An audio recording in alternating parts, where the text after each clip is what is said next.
shot. Should I take a shot now?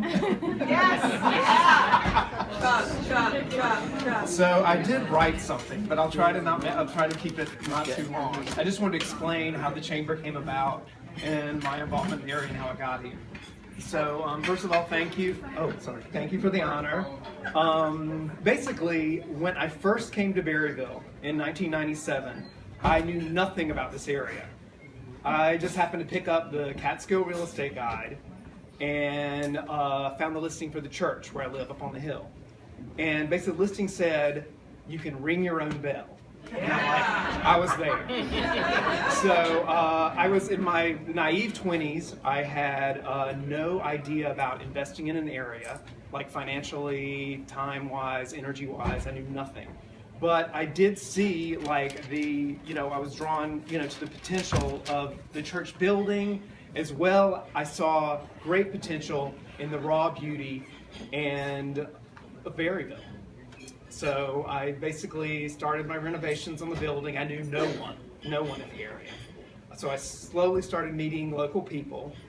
And then I found that there were other people from the city that were doing what I was doing that I didn't know they were even around here.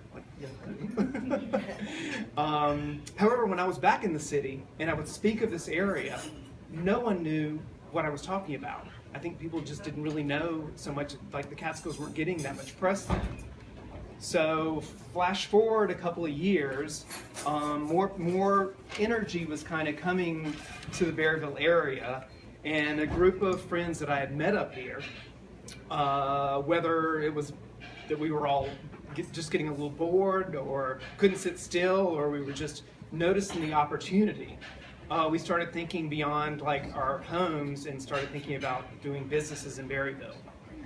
So first of all, Lynn and Bobby O'Neill, along with Mark Veter and Cooper Boone, and began renovating the Spring House on River Road. And we all would get together and brainstorm on what businesses should go there and how to make it and Barryville a destination.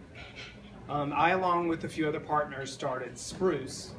I guess it's like, 15 years ago. Yeah, and it was a gift shop and goods and a gallery. There were several other shops in the Spring House, as well as many other businesses were opening in Barryville. And we suddenly found that Barryville was, our shops in Barryville were starting to be like a gathering spot for the community. So as a result, people started coming to Barryville, and more people in the whole area started finding out about Barryville.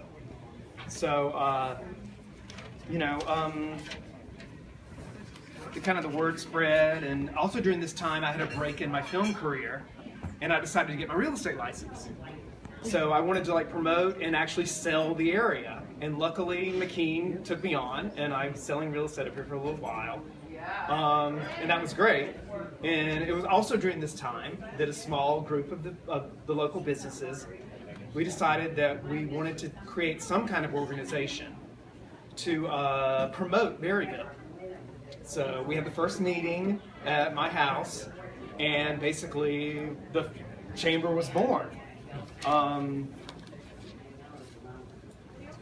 it grew Pumpkin Fest, the farmers market, the scholarship, all the beautification projects, and even this event. So then for me, several more years passed. I went back to my work in film and was kind of called back to film.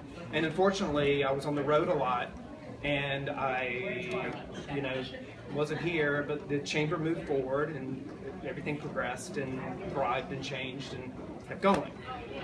But then after I was away working on different film projects across the country, and just by chance, the abandoned building adjacent to my property became available, and it basically came up for auction. So I was like, oh, so we almost had to get it. So my boyfriend Johnny and I purchased it, and really just to protect ourselves, we thought we'd tear it down because it was in such bad condition.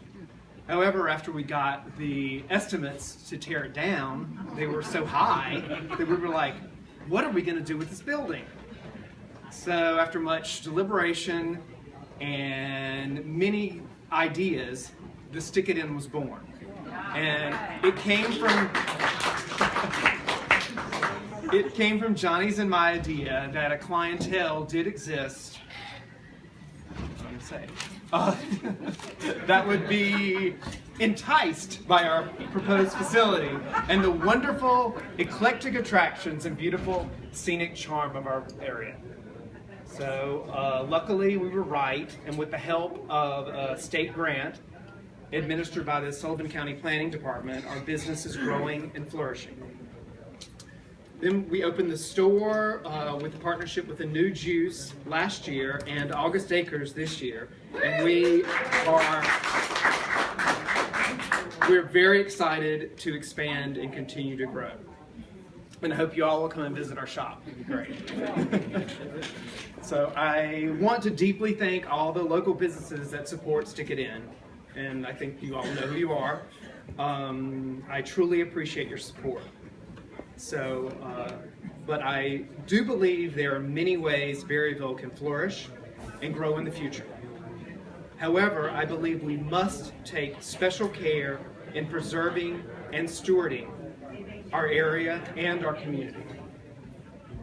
It concerns me when I hear from some local officials that Barryville doesn't need any more tourists, that we can't afford to pick up their garbage.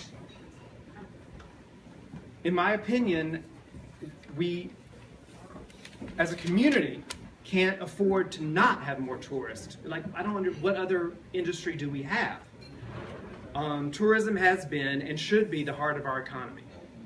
So, having been here for over, 15 years, it also concerns me the unspoken divide between our locals and our weekenders.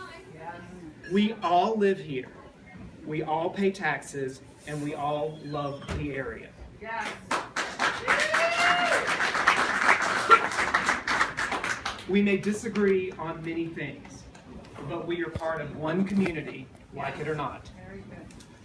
Right on. We may have our differences, but we should celebrate them. I think each and every one of us, including myself, should work on coming together. I believe together, as a community, Barryville will thrive and prosper. Thank you.